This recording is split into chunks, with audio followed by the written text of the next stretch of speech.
салом. дар бораи интиқоли зудди пул аз тоҷикистон ба русия медонед? Не? пас гӯш кунед.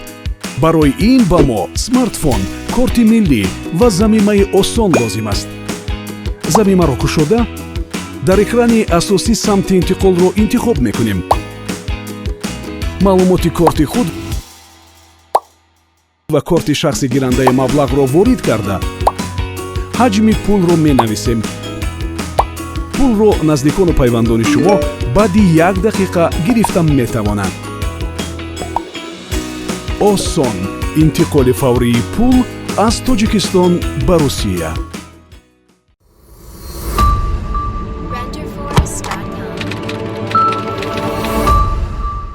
ассалому алайкум ба ҳама тамошобинони барномаҳои канали юристиҷей.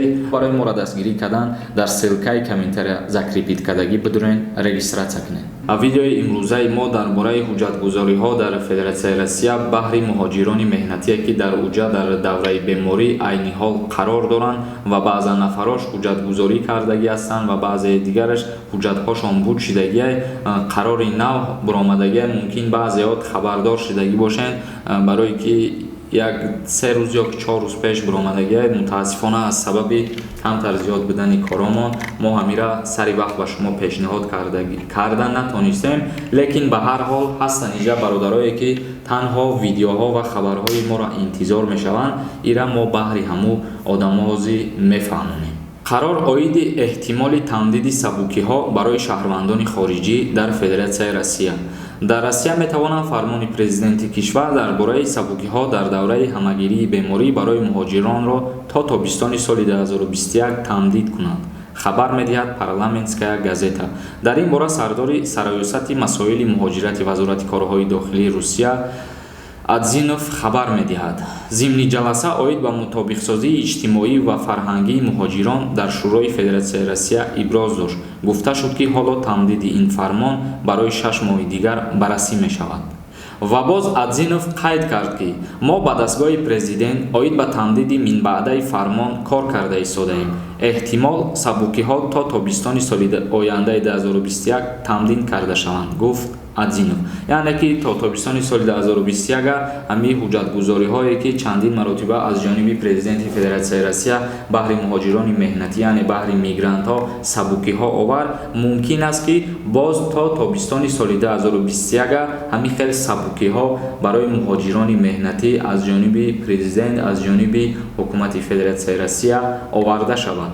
ва ногуфтан ҳамона ки бори аввале ки сабукиҳо ба муҳоҷирон оварда буданд то 15 сентябр буд ва боз аз 15 сентябр мира давомнокиша дарозтар кардан то 15 декабр барои ҳуҷҷатгузорӣ кардани муҳоҷирони меҳнатӣ ки мақсад дар муҳоҷират яъне дар Россия ҳозир касое ки қарор доранд аз регистратсия кардан озод ҳастанд, вале лекин шахсое ки кору фаъолият мекунанд ва ё бояд ҳатмӣ патенти худшона пулша пардохт кунанд.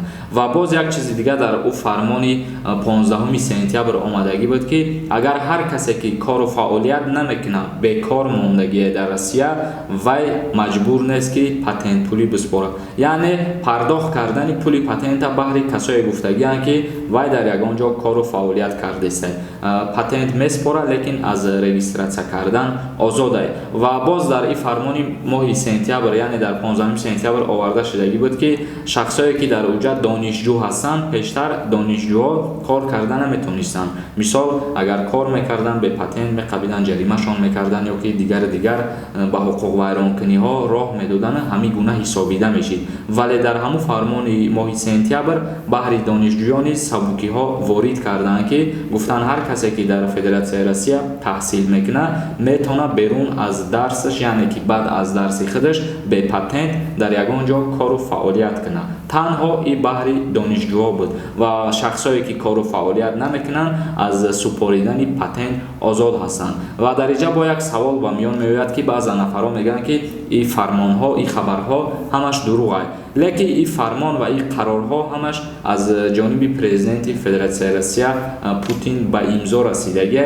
мумкин ҳолатҳое мешавад ки баъзан коркунои давлатӣ ҳамуҷа мисол мегирем агар ҳамун ФМС ё ки дигар нозирои роҳ аз ҳамин чизҳо бохабар нестанд, то ҳо биромадани қонуна. Ба ҳамин хотир мумкин баъзе нафарора дастгир мекунанд, зӯроварӣ мекунанд ё ки ҷаримашон мекунанд. Ва боз дар ин фармон қайд кардагиянд ки сабти ном, патент, иҷозатномаи истиқомат ва дигар ҳуҷҷатҳои муҳоҷирон бекор карда намешаванд. яъне ки дар тӯли ҳамин карантин агар документҳои ягон кас тамом шудагӣ бошад, вай мақсад нарушители ҳисоб намехӯрад ва дар давраи ин беморӣ аз Федератсияи Россия ягон каса барои буд шидани мақсад патенташ ё буд шидани ҳуҷҷати ҷои иҷозатномаи истиқомат ё ки сабти ном, барои ҳамин чизҳо ягон муҳоҷира депортатсия намекунанд. Вале агар шахсое ки дар давраи ҳамин беморӣ тарки Федератсияи Россия кунанд, вид на жительство дошта бошанд ё дигар чизҳо,